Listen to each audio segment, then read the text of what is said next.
The chandeliers threw diamonds of light across 200 faces, but Amara stood alone by the French doors, her hand resting on the curve of her 6-month belly.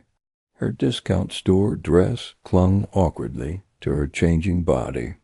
Daniel's grandmother's 80th birthday had brought Boston's elite to the Patterson estate. Yet not one person had spoken to Amara since she'd arrived 30 minutes late from her doctor's appointment. She watched her husband across the marble floor, his hand pressed possessively against Natalie Chun's lower back. They laughed with his business partners near the champagne fountain. Natalie's dress cost $8,000.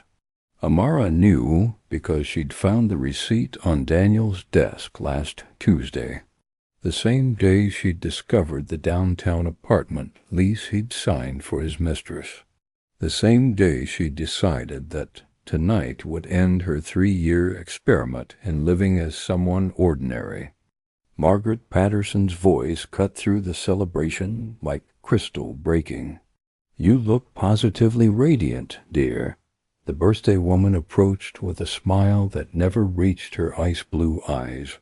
"Though I must say that dress is quite humble for such an important family occasion." Amara's hand moved protectively over her unborn daughter. She'd stopped calling this woman grandmother 2 months ago. That was when Margaret suggested Daniel should reconsider his options before the baby arrived. Daniel's voice suddenly rang out across the ballroom. "Everyone, if I could have your attention for just a moment." 200 conversations died instantly. Amara's stomach dropped as she recognized the predatory satisfaction in her husband's expression. She'd seen it before when he closed difficult business deals. "Before we cut my grandmother's magnificent birthday cake, I have a personal announcement to make." The room fell into expectant silence, but Amara noticed Natalie moving through the crowd with deliberate purpose. She carried a bowl of soup on a silver tray, everything crystallized with horrible clarity. This wasn't just an announcement. It was choreographed humiliation designed to destroy her dignity before her identity destroyed his world. "Marriage is about partnership," Daniel continued. His eyes finally landed on Amara with cold finality. "About shared values and mutual respect. For 3 years, I've tried to build something meaningful with my wife, but some gaps simply cannot be bridged." His words carried across the silent ballroom like a judge's verdict. Amara comes from modest circumstances. She works part-time at a non-profit bookkeeping. She drives a 15-year-old sedan. And frankly, she's never quite fit into our family's social circles. Murmurs rippled through the crowd like poison spreading through water. Natalie reached Amara's position near the terrace doors. Her husband's mistress wore an expression of manufactured sympathy. But Amara recognized the performance for what it was, the final act in a play designed to justify Daniel's betrayal. "I wish her well, of course," Daniel said, pulling folded papers from his jacket pocket. "But tonight, at this celebration of family legacy, I think it's time to acknowledge that our paths must diverge." He crossed the ballroom with papers extended. But Natalie reached Amara first. The truffle cream bisque, imported from France at $90 per serving, seemed to launch itself from the bowl. Natalie stumbled with theatrical precision. The hot liquid splashed across Amara's discount shoes and the hem of her dress. More importantly, it splashed across her dignity in front of every person who mattered in Boston's elite social circles. "Oh my God, I'm so sorry," Natalie gasped. But her eyes glittered with malicious triumph as she thrust white cleaning towels at Amara. "Here, you'd better clean that up before it stains the Persian rug. That rug is worth more than, well, you know." The implication hung in the air like smoke from a fire. Amara took the towels with hands that had stopped trembling, not because fear had left her body, but because cold clarity had settled over her like armor forged from 3 years of disappointment.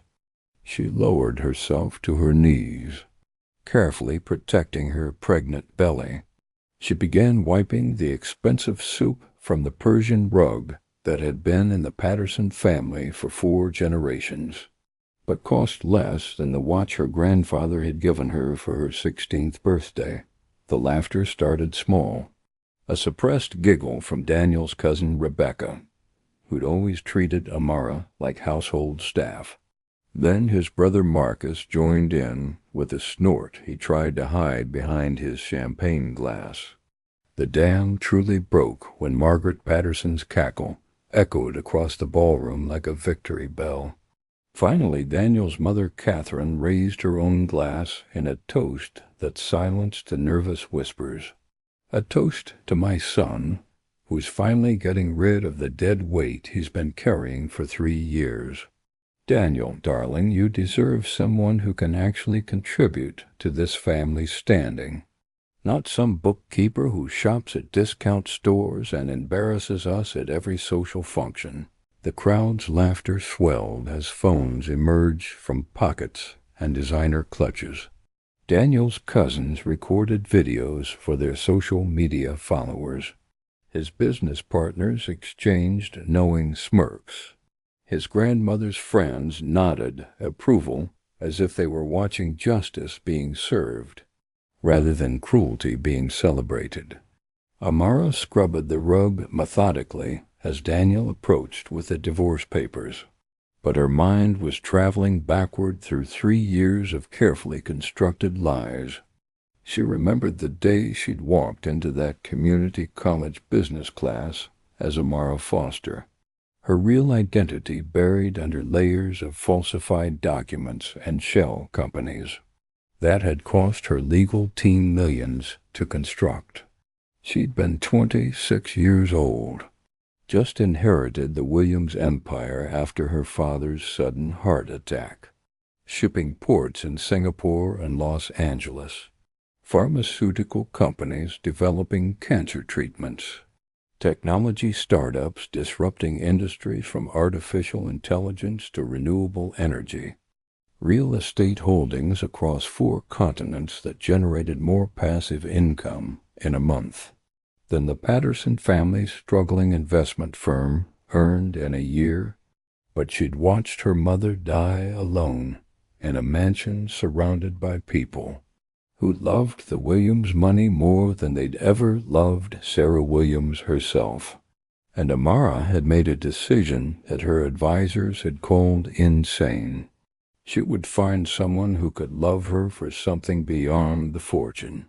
That made her one of the 30 wealthiest black women under 40 in the entire world. Daniel had seemed perfect, charming but not too smooth, ambitious but not greedy, attentive in ways that had made her believe she'd finally found something real. She'd fallen in love with his laugh, with the way he'd helped an elderly woman carry groceries to her car, with his apparent kindness that now revealed itself as performance art, designed to secure what he thought was a respectable, middle-class black wife, who would make him look progressive without challenging his superiority. "Sign here," Daniel said, dropping the papers beside her kneeling form. Natalie wrapped her arm around his waist with possessive satisfaction. "My attorney has been very generous. You'll get $50,000 and can keep your car. That's more than fair for someone who brought nothing to this marriage except disappointment." Margaret's voice rang out again, carrying across the ballroom with the authority of 8 decades. The cleaning girl carrying bastard baggage finally knows her place. On her knees where she belongs, the laughter reached its crescendo as Amara finished wiping the last of the soup. She rose to her feet with one hand supporting her pregnant belly, Daniel's child. though he'd apparently decided 6 months of pregnancy wasn't enough to earn basic human decency. She looked at the divorce papers, then at her husband's face, then at the 200 people who just revealed exactly who they were. When they thought they held all the power, Amara reached into her clutch and pulled out her phone.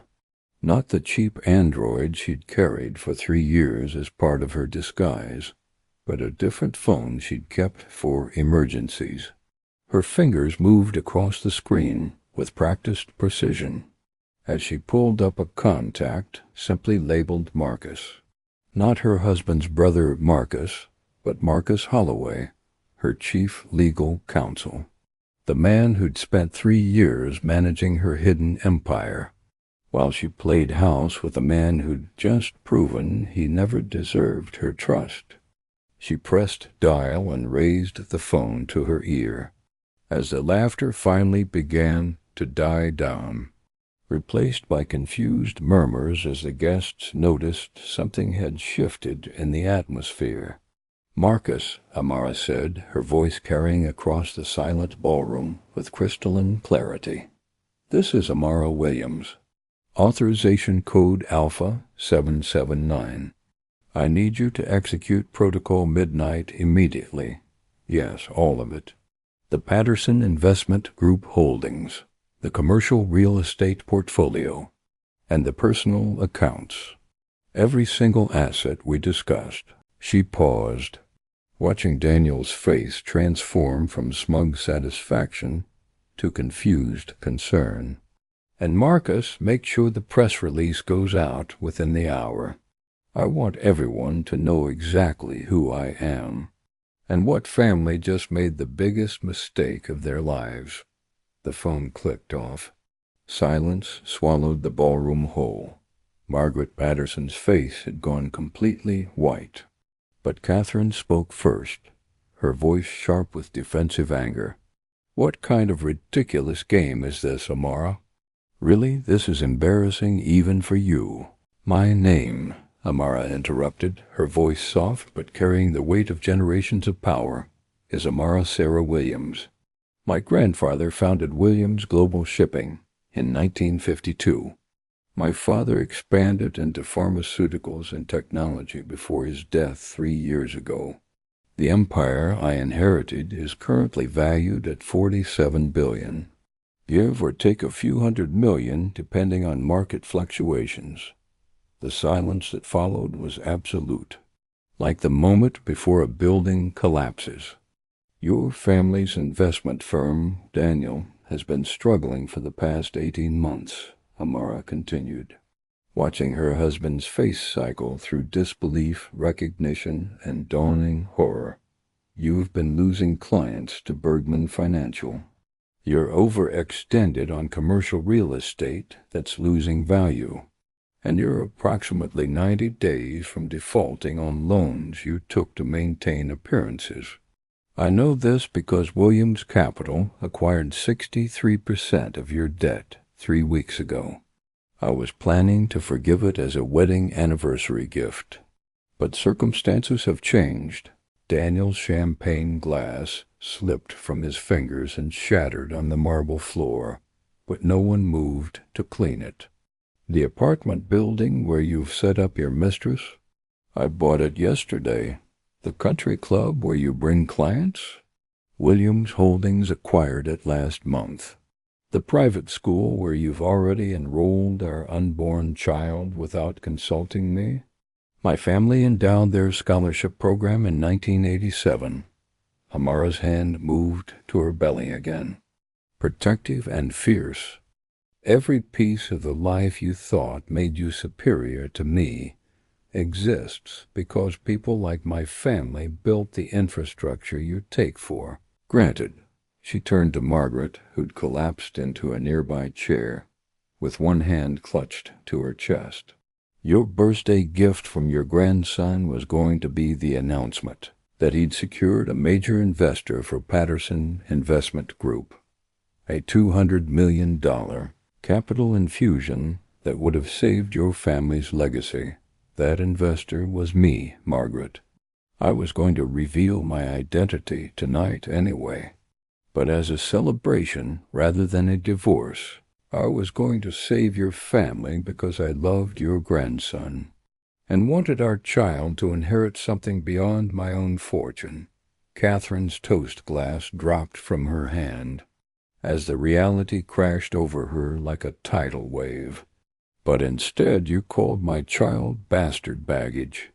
You made me clean soup off your floor while pregnant. You laughed as your son destroyed me in front of 200 witnesses. Amara's voice never rose above conversational level, but every word landed like a judge's gavel.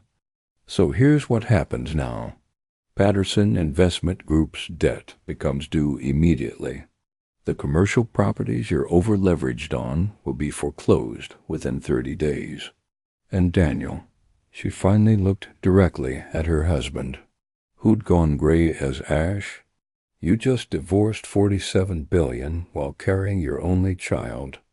Natalie is welcome to you, but I hope she understands that the man she's getting is about to lose everything.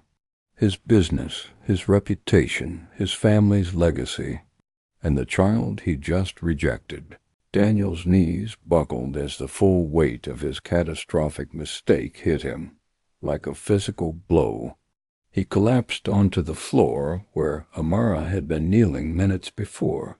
His breathing came in ragged gasps as his entire world disintegrated around him.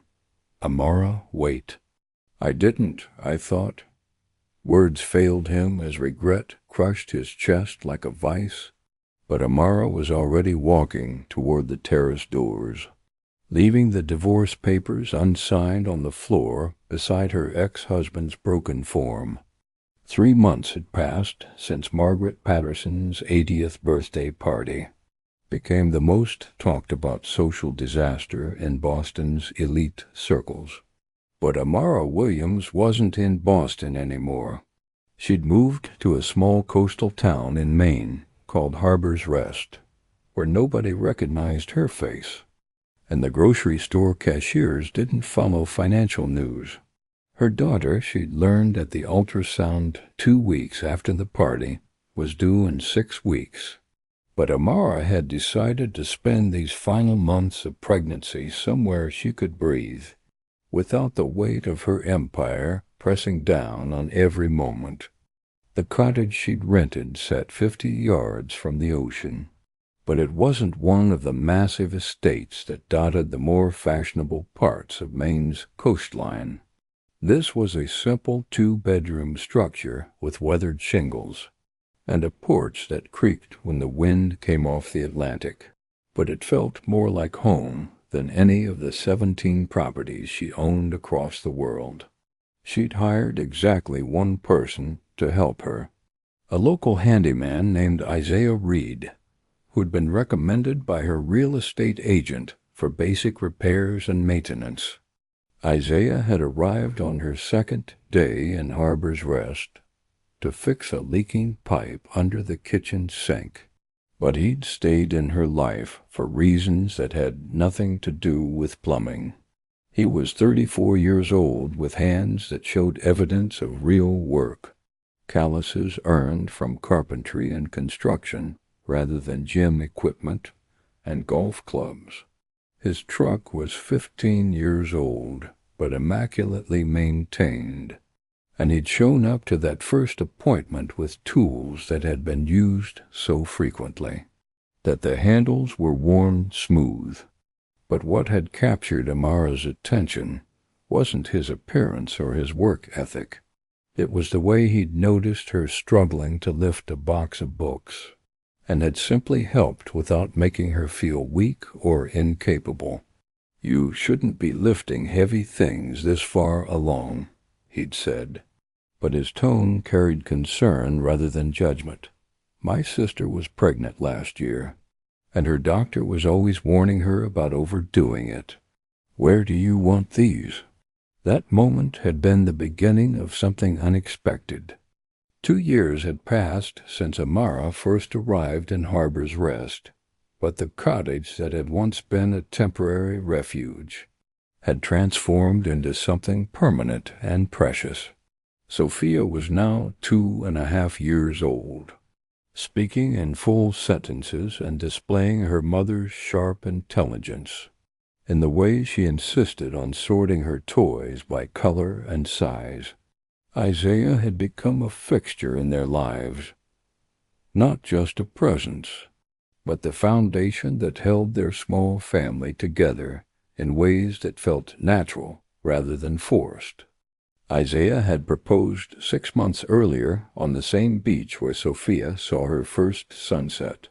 The ring was a simple silver band he'd made himself, not a diamond meant to impress. Amara said yes instantly, but she knew the truth could no longer wait. On a quiet October morning with Sophia at a playdate, Amara laid everything out, coffee prepared just the way Isaiah liked, folders of financial documents, property deeds, and finally a Forbes magazine with her face on the cover, the invisible billionaire. Isaiah stared, stunned. "This says you're worth $47 billion. That can't be right." "None of it matters to me anymore," Amara said. "I was running from a life where love came with conditions." She told him about her ex-husband, how he divorced her while she was pregnant, humiliated her publicly, and discarded her when he thought she was powerless. He never knew who she really was, or what he'd lost until it was too late. Isaiah's anger burned quiet and fierce. "Good," he said. "He deserved it." "I came here to disappear," Amara continued. "And then I met you. You helped me, loved Sophia, and never asked for anything." She squeezed his hand. "I tested you, and you passed every test without ever knowing there was one. You never saw me as an opportunity or a prize," Amara said softly. "You just saw me, a struggling mother. And you loved me anyway." "I still do," Isaiah replied. "I fell in love with the woman who makes dinosaur pancakes and laughs at my bad jokes. The money doesn't change that." Tears slipped down Amara's face as she smiled. "That's why I'm telling you, you're not Daniel. You're everything he pretended to be." Isaiah pulled her into his arms. "So what happens now? We keep being us," she said. "This cottage, our family, our life. Nothing else matters." They married 3 months later on the beach, surrounded by a handful of people, and Sophia scattering petals, mostly into her mouth. The years that followed brought 2 more children, a life balanced between Amara's business empire and simple joys, and Isaiah teaching carpentry to underprivileged youth through a quiet foundation. Daniel faded into irrelevance bankrupt, alone, denied access to the life he'd discarded. On her 5th anniversary, watching Isaiah play with their children in the surf, Amara understood the truth. His cruelty had led her to real love. He thought he ended her story. Instead, he set her free to begin the life she was always meant to live.